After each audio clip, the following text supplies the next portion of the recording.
What say you further? If S. Clarea confessed the falsehood of his own conclusion, let the intelligent reader judge.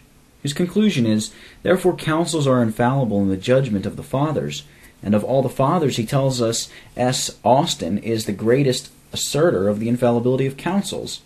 Now, I assume St. Austin, in the judgment of S. Clarea, held that councils are fallible. This I prove from his own words. In this sense, Occam rightly delivers the mind of Austin, whether they be popes or others, whether they wrought anything in council or out of council. The same judgment is to be passed upon them, that things are not therefore to be reputed infallibly true and certain, because they wrought so, but only because they could prove it by Scripture, or reason, or miracles, or the approbation of the universal Church. Thus far Occam.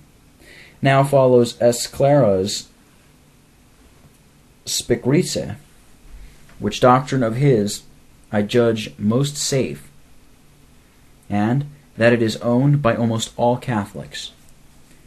The evidence of this place forced S. Clarea to make this acknowledgment, and it seems to favor the opinion of those who asserted the fallibility of councils in lesser things, though indeed this is but a figment of his own brain, and a distinction foisted into the text, which St. Austin never dreamed of. And he is reduced to such straits that he hath no other way to evade, but instead of an answer to oppose one argument against another. That is, that it is sufficient for him that the Fathers call those heretics that do not adhere to the definitions of councils, ergo they thought them infallible. It is Bellarmine's argument, and I have already answered it. And so, this block being removed, the conclusion remains that St. Austin thought not councils infallible. For further confirmation whereof, I shall from hence collect two arguments, plainly proving that St. Austin was not of the judgment of the Romanists in this point of the infallibility of councils. First, because no more infallibility is here granted to general councils than to particular synods, nay, than to private doctors. This I prove because St. Austin and the Papists themselves, and indeed all men, allow each of them so far infallible, and their assertions to be infallibly true, as they can prove them by Scripture, or irrefragable reasons, or miracles, or the approbation of the whole Church. And not one syllable more doth Austin give to general councils. Secondly, because the Papists will not, and cannot, according to their principles, truly speak what St. Austin there speaks, and therefore St. Austin did not think as they think, unless they will make him one of those who seldom speak as they think. It is the known and avowed doctrine of the Romish Church, however disowned by some few of them, whom they look on as extravagants and schismatics, that we are bound to believe the doctrine of the Pope, say some of the Council, say others of the Pope and Council together, say almost all, upon the credit of their own assertion, without any further reason. This is evident from Stapleton, Gregory de Valentia, Tannerus, and Bellarmine in several places. One I shall instance in. It is one thing, saith he, to interpret a law as a doctor, that requires learning. Another thing to interpret it as a judge, that requires authority. A doctor propounds not his opinion as necessary to be followed farther than reason induceth us, but a judge propounds his opinion with the necessity of following it. The Fathers expound Scripture as doctors or lawyers, but the Pope and councils as judges or princes. And now let S. Clarea himself judge, if he will deal candidly, whether St. Austin and Bellarmine were of a mind, or, which is all one, whether St. Austin did receive the decrees of councils as of judges and princes, barely upon the credit of their authority or assertion, as the Papists say he did, or only as doctors, because they could prove what they say from Scripture or reason, as St. Austin in Terminus asserts. Section 11. But because it is of some concernment to understand Austin's mind in this point, whose authority is so venerable both to them and us, and whom both parties willingly admit for umpire in this controversy, I shall further consider what S. Clarea allegeth from him for this purpose.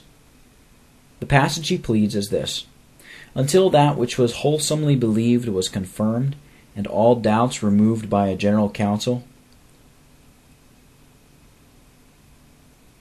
Therefore, saith S. Clarea, it is not lawful to doubt after the definitions of councils.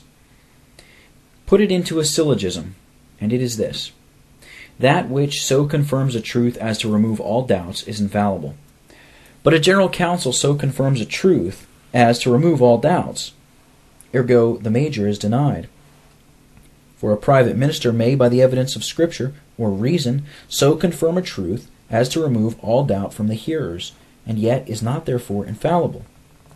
There are then two ways whereby doubts may be removed. First, by the infallibility of the authority. Thus, when God tells me that which seems improbable to reason, this should remove all doubt. Secondly, by the evidence of arguments, and so their argument proceeds, a genere, ad specimen, affirmative. Thus a general council removeth doubts. Ergo, they do it by the infallibility of their authority. It followeth not. For you see, they may do it by the evidence of their argument, and this answer might very well suffice. But that I may give them full satisfaction, if possibly the interest of these men would suffer their consciences to open their eyes, I shall prove that it was so, and that St. Austin speaks of this latter way of removing doubts, that is, by their convincing arguments, not by their infallible authority. This plainly appears by the considering the contexture of the words.